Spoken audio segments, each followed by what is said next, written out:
Florence Nightingale. ये लिटन स्ट्रैची की एक बुक एमिनेंट विक्टोरियन की एक शख्सियत है। एमिनेंट विक्टोरियन लिटन स्ट्रैची ने लिखी थी 1918 में। ये एक हिस्ट्री बेस्ड बुक है जिसमें 4 फेमस लोगों की बायोग्राफी लिखी गई है। लिटन स्ट्रैची की अगर बात करें तो ये एक इंग्लिश राइटर और क्रिटिक थे। इनकी बर्थ हुई थी 1 मार्च 1880 में और इनकी डेथ हुई थी 21 जनवरी 1932 में। और लिटन स्ट्रैची जो थे ये ब्लूम्सबरी ग्रुप के मेंबर थे। अब ये ब्लूम्सबरी ग्रुप क्या है? ये एक रेवोल्यूशनरी ग्रुप था अर्ली 20th सेंचुरी में। इस ग्रुप में इंटेलेक्चुअल्स, फिलोसफर्स, राइटर्स और आर्टिस्ट शामिल थे। लिटन स्ट्रैची इस ग्रुप का पार्ट थे। अब ये जो ग्रुप था ये प्रमोट करता था फेमिनिज्म को, पैसिफिज्म को और सेक्सुअलिटी को। अब ये जो बुक है एमिनेंट विक्टोरियन, ये 1918 में पब्लिश हुई थी। इसमें 4 फेमस लोगों की बायोग्राफी का जिक्र है।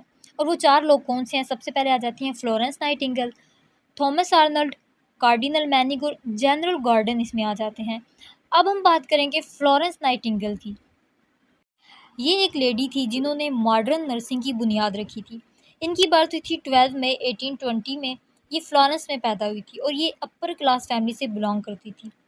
अब 16 की एज में नाइटिंगेल को ऐसा फील हुआ कि उसने गॉड की आवाज़ सुनी है, गॉड की वॉइस सुनी है, जिसमें उसे बताया गया है कि उसका लाइफ में एक स्पेशल मिशन है। नाइटिंगेल इंग्लैंड में पली बड़ी थी और इन्होंने लिटरेचर, फ़िलासफ़ी, हिस्ट्री और मैथमेटिक्स को स्टडी किया था। अगर लैंग्वेजेस की बात की जाए तो फ्रेंच, जर्मन, इटालियन, ग्रीक और लैटिन लैंग्वेज ये जानती थी। यहाँ पे मज़े की बात ये है कि नाइटिंगेल ने कभी भी कॉलेज अटेंड नहीं किया था because higher education was not for upper class. Victorian girls की अगर बात करें तो उस टाइम पे वो जो विक्टोरियन गर्ल्स थी वो बिल्कुल डॉल की तरह होती थी। उनकी लाइफ में बस यही होता था कि कोई अमीर सा लड़का है वो उनसे शादी करें और हंसी खुशी रहें।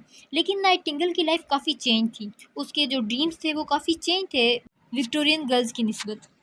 अब 1854 में ब्रिटेन और फ्रांस की रशिया के साथ जंग हो रही थी।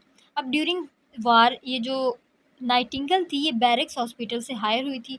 ये 38 नर्सिस थी और इन्होंने एक मिशन सेट किया था कि ये जो सोल्जर्स हैं, जो ज़ख्मी सोल्जर्स हैं, ये उनको सर्व करेंगी।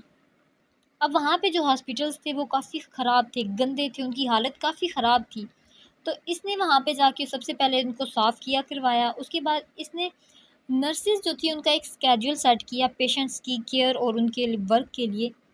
और नाइटिंगेल की सुपरविज़न के अंदर एक बेहतरीन नर्सिंग डिपार्टमेंट इस्टेब्लिश हुआ था। इसकी टायरलेस एफ़र्ट्स की वजह से डेथ रेट काफ़ी रिड्यूस हो गया था। जो ज़ख्मियों की तादाद थी वो काफ़ी कम हो गई थी। और वहीं पे इसने जो सोल्जर्स थे उन्हें लिखना और पढ़ना भी सिखाया। स्टार्ट में जो नाइटिंगेल थी उसे काफ़ी हेट और डिसलाइक फ़ेस करनी पड़ी। लेकिन इसकी जो अनथक मेहनत थी, इसकी जो इतनी एफ़र्ट्स थी, उसके बाद सब लोग इसे एडमायर कर चुके थे। इसकी इतनी ज़्यादा मेहनत की वजह से ये काफ़ी बीमार पड़ गई थी और ये इतनी उस टाइम फ़ेमस हो चुकी थी कि क्वीन विक्टोरिया इसकी बीमारी की वजह से काफ़ी परेशान हो गई। इसकी इन्हीं एफ़र्ट्स की वजह से इसको ब्रिटिश आर्मी हॉस्पिटल का चार्ज दिया गया था। नाइटिंगेल के जो इंटरेस्ट थे वो बचपन से ही चेंज थे, मतलब बाकी विक्टोरियन गर्ल्स की निस्बत इसके जो इंटरेस्ट थे वो काफ़ी डिफरेंट थे। ये बचपन से ही मोहल्ले के जो जानवर थे उनकी देखभाल करती थी। बचपन से ही इसको एक हॉस्पिटल बनाने का शौक था और ये अपने आइडियाज़ को एक डायरी पे लिख देती थी। सिग्निफिकेंटली जो डेथ रेट था वो काफ़ी रिड्यूस हो गया था।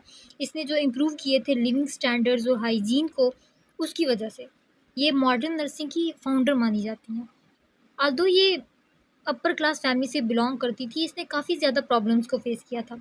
ये अपने गांव में एक ट्रीटमेंट सेंटर खोलने का इरादा रखती थी मगर इसकी फैमिली ने इनकार कर दिया क्योंकि उस टाइम पे जो नर्सिंग का इमेज था वो काफ़ी बुरा समझा जाता था। लेकिन इसने उस शोबे में करियर भी बनाया और साबित किया कि ये जो प्रोफेशन है नर्सिंग का, ये कोई घटिया नहीं है। इसने तमाम वो जो आइडियालॉजी थी वो ही चेंज कर दी। इंडिविजुअली इसने मेडिकल फील्ड में टिप्स लेना स्टार्ट कर दी मुख्तलिफ रिसोर्सेज से। इटली के शहर रोम में इसने टीचिंग स्टार्ट की। फिर उसके बाद 1850 से 1857 तक जब यानी वॉर स्टार्ट थी, उस दौरान ही कैसल्सवर्थ में जर्मनी में इसने 3 माह के लिए नर्सिंग की। वहाँ से इसका जो फ्यूचर करियर था वो काफ़ी मजबूत हो गया था। लेकिन अभी भी जो प्रॉब्लम्स थी वो काफ़ी ज़्यादा थी क्योंकि ये एक अपर क्लास फैमिली से बिलोंग करती थी और इसकी जो लाइफ थी वो काफ़ी लग्जरी थी। तो ये लेकिन ये जो प्रोफ़ेशन था इसका नर्सिंग, इसमें कोई इतनी एडवांसमेंट नहीं थी। अब 1860 में जब वार ख़त्म हो जाती है तो तब वो लंदन वापस आती है और 1860 में वो बुनियाद रखती है नाइटिंगेल ट्रेनिंग स्कूल नर्सिस के लिए। उसके बाद ये काफ़ी ऑनर्स रिसीव करती है फ़ॉरेन गवर्नमेंट से और ये फ़र्स्ट वुमेन होती है जो ब्रिटिश ऑर्डर ऑफ मेरिट को रिसीव करती है। इन्होंने अपनी फ़र्स्ट टेक्स्ट बुक लिखी थी नर्सिस के लिए, जो अभी तक काफ़ी लैंग्वेजेस में ट्रांसलेट भी हो चुकी है और उसके बाद इनकी डेथ होती है 13 अगस्त 1910 में। तो ये था हमारा आज का लेक्चर। आई होप आपको इसकी समझ आई होगी। अगर वीडियो पसंद आई हो तो इसे लाइक और सब्सक्राइब ज़रूर कीजिएगा। अगली वीडियो तक के लिए अल्लाह हाफ़िज़।